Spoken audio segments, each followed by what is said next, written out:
नमस्कार। आज हम बात करेंगे कि भारत और कनाडा के बीच आखिर तनाव क्यों बढ़ रहा है। दोनों देशों के संबंधों में तल्खी क्यों बढ़ रही है, आखिर इसके पीछे वजह क्या है। देखिए, भारत और कनाडा के संबंधों में तनाव की मुख्य वजह वहां पर हो रही भारत विरोधी गतिविधियां हैं।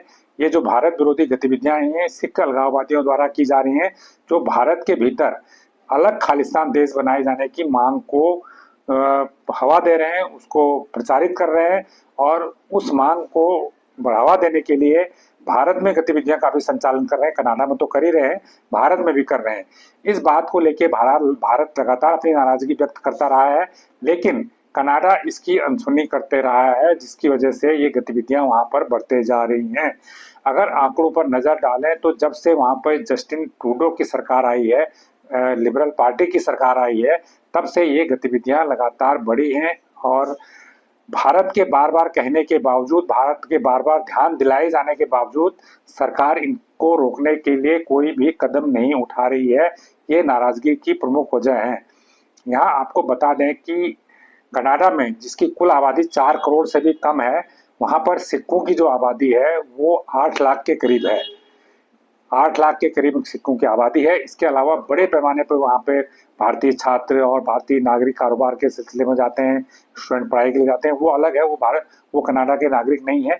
यहाँ पर उन सिखों की बात करें जो वहाँ के नागरिक बन चुके हैं, उनकी संख्या 8 लाख है। कनाडा में ये चौथा बड़ा धार्मिक समूह है। सबसे बड़ा धार्मिक समूह वहाँ पे क्रिश्चियन है, उसके बाद मुस्लिम है, उसके बाद हिंदू है, चौथे नंबर पे सिख हैं। तो इस प्रकार एक चौथा बड़ा धार्मिक समूह है। तो वहाँ पर ये जो जस्टिन ट्रूडो की पार्टी है, लिबरल पार्टी है, ये उसके समर्थक माने जाते हैं, उसके वोटर माने जाते हैं। और भारत का यही आरोप है कि जस्टिन ट्रूडो अपने वोटर की खातिर, अपने वोटों की खातिर जो भारत विरोधी गतिविधियां हैं उनको चलने दे रहे हैं, ताकि वो सिख वोटरों को नाराज नहीं कर सकें। ये भारत का स्पष्ट आरोप है। और इसीलिए वहां पे सिख जो गतिविधियां चला रहे हैं भारत में, उनके खिलाफ कार्रवाई नहीं हो पा रही है। तो ये समस्या बहुत गंभीर है। और पिछले दिनों अगर आप देखें तो कई घटनाएं हुई हैं इसमें। वहाँ पर एक इंदिरा गांधी की हत्या की झांकी निकाली गई। वहाँ पर जो भारतीय राजनयिक हैं उनको धमकाया गया, उनको लगातार धमकियां दी जाती रही हैं। इसके अलावा वहाँ पर विरोध प्रदर्शन होना कॉमन बात है, सामान्य बात है। भारतीय मंदिरों को तोड़े जाना सामान्य बात है।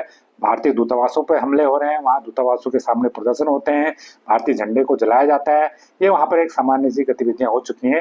भारत लगातार इनका विरोध कर रहा है, लगातार इन पर अपनी आपत्तियां दर्ज कराते रहा है।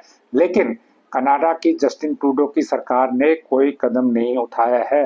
आखिर क्यों? क्योंकि जस्टिन ट्रूडो की पार्टी सिखों की तुष्टिकरण की राजनीति कर रही है। वो सिखों को खुली छूट दे रही है किस तरह की गतिविधियां करने की। देखिए, आपको याद होगा 2015 में जस्टिन ट्रूडो जब इंडिया आए थे तो उन्होंने ये कहा था कि मैंने अपनी कैबिनेट में 4 सिख मंत्री बनाए हैं। इतने सिख तो कभी भारत की कैबिनेट में भी नहीं रहे थे। इसके पीछे क्या मतलब है उनके कहने का। और हाउस ऑफ कॉमन्स में भी जब 19 सिख चुन के आए थे तो उसमें 17 जस्टिस ट्रूडो की पार्टी से ही थे, लिबरल पार्टी से ही थे। तो ये दर्शाता है कि सिखों को का वोट हासिल करने के लिए सिख केंद्रित राजनीति के चलते वहां की सरकार जो है सिखों की गतिविधियों की अनदेखी कर रही है, जबकि वो गतिविधियां पूरी तरह से भारत के संविधान, भारत की संप्रभुता के खिलाफ हैं। इतना ही नहीं, ये इस मामले में जो पिछले दिनों एक नया डेवलपमेंट हुआ, पिछले साल एक नई गतिविधि ये हुई कि हरदीप सिंह निज्जर, जो एक सिख अलगाववादी के तौर पर वहां पे मशहूर हो गए थे, जो लगातार सिखों की अलगाववादी गतिविधियों को बढ़ावा दे रहे थे, उनकी हत्या कर दी गई। जब उनकी हत्या की जांच हुई तो कनाडा ने ये कहा कि इसमें भारत का हाथ है। ये बड़ा गंभीर आरोप था, जिसको भारत ने तुरंत खारिज किया। और जब कनाडा के राष्ट्रपति G20 की मीटिंग में भाग लेने के लिए पिछले साल भारत आए थे, तो भारत ने इस मामले पर, प्रधानमंत्री नरेंद्र मोदी ने इस मामले पर उनके सामने घोर विरोध दर्ज कराया था और कहा था कि कनाडा वहां पर जो सिख अलगाववादी गतिविधियां हैं उनको रोके, उन पर लगाम लगाए। लेकिन जस्टिन ट्रूडो ने कुछ नहीं किया।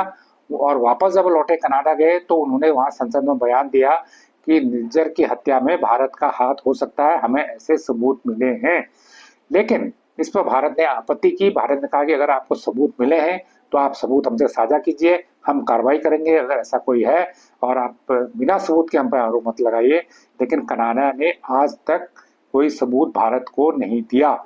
इस बीच इस मामले में ताज़ा जो डेवलपमेंट है वो ये है कि एक दिन पहले ही कनाडा ने भारत को एक कम्युनिकेशन किया। उसमें कहा कि आपके जो उच्चायुक्त हैं यहाँ पर और जो कई राजनयिक हैं वो इस निज्जर की हत्या के सिलसिले में हमारी निगरानी में है। इस पर भारत ने तीखी प्रतिक्रिया व्यक्त की। भारत ने कहा कि आप मनगढ़ंत आरोप मत लगाइए, हमने सबूत मांगे आपसे, आपने सबूत नहीं दिए, अब आप ये आरोप क्यों लगा रहे हैं।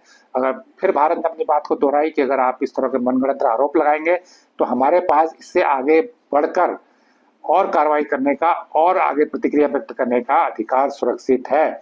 इसके बाद सोमवार को अगर देखा जाए तो दोनों तरफ से प्रतिक्रियाएं हुई।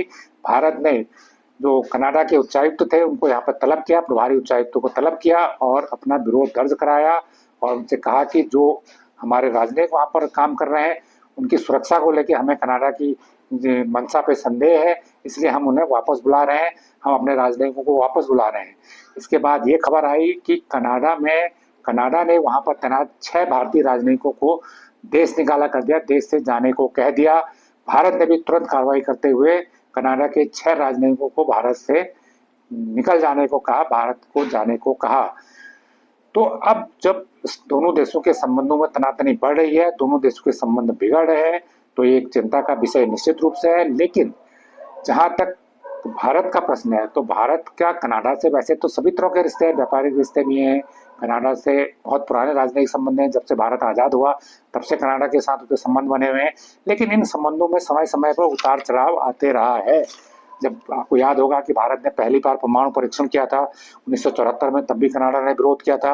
उसके बाद 1998 में दोबारा किया, तब भी कनाडा ने विरोध किया था और भारत पर आर्थिक प्रतिबंध भी लगाए थे, हालांकि बाद में हटा भी लिए गए थे। लेकिन कनाडा का भी अपना भारत में इंटरेस्ट है कि कनाडा और चीन के संबंध खराब हैं, तो कनाडा भी चाहता था कि भारत से उसके संबंध अच्छे हो ताकि वो चीन को काउंटर कर सके। लेकिन जो ये चीज़ें अपने तरीके से सही चलते रहती, लेकिन जस्टिन ट्रूडो की पार्टी जब से सत्ता में आई है तब से लगातार सिखों की जो गतिविधियां हैं, सिख अलगाववादियों की गतिविधियां हैं, उनके कारण भारत और कनाडा के संबंधों में टकराव बढ़ रहा है, तनाव बढ़ रहा है। तो ये एक नया कारण पैदा हुआ है और ये लगातार बढ़ते जा रहा है। इसको लेके भारत की जो अपनी चिंताएं हैं वो लगातार व्यक्त की जा रही है, लेकिन कनाडा उसकी अनसुनी करते जा रहा है।